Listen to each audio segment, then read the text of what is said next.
હું નાની હતી ને તો સાયકલ બહુ હલાવતી હતી. મને સાયકલ હલાવવી ને બહુ ગમે. જય ભોળાનાથ મિત્રો, કેમ છો બધા? મજામાં ને મજામાં જશો. જો અમે તો હવારમાં પહોંચી ગયા અમારા નણંદબાના ઘરે.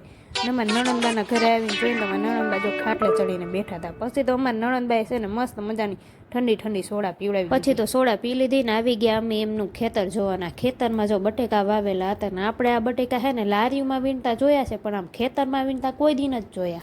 જે બટેકાની વેફર પાડતા હોય ને એના માટે સારા સમાચાર છે. જો બટેકા નીકળવા માંડ્યા છે એટલે વેફર પાડવાની તૈયારી કરી લેજો હો મારી બેનું. પછી તો જો હું બટેકા વીણવા બેગીને પરેશને મેં કીધું હાલો ને આપણે એક બે ગુણ લઈ જઈ બટેકાની. તો પરેશ મને કે બટેકા ખાઈને કે બટેકા જેવી થઈ ગઈ હો. એટલે મેં બટેકાને મૂક્યા સાઈડમાં અને હું આવી ગયા જો લીલા ઘઉં જોવા. મને હે ને લીલા ઘઉંનો પોખ બહુ ભાવે. તમને ભાવે કે નહીં હે? જો પછી તો આપણે લગાવી દીધા કામ ધંધે આ લોકોને.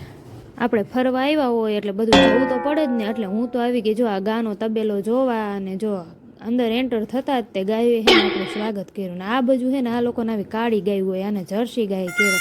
અને પછી જો મારા નણંદબા છે ને ગા દોતા હતા. એટલે પછી મેં મારા નણંદબાને કીધું મારે પણ ગા દોવી છે. તો મારી નણંદબા કે જ્યાં ઊભી છો ને ત્યાં બરોબર છે કે એક પાટો મારશે ને તો કે સુરત ભેગી થઈ જઈ. એટલે આપણે છે ને ગા દોવાનું બંધ રાખ્યું અને આપણે વાતું કીધું ચાલુ કરી. પછી તો નાનપણની યાદોને તાજી કરી લીધી. હું નાની હતી ને ત્યારે સાયકલ બહુ હલાવતી હતી. તમને સાયકલ હલાવી ગમે કે નહીં?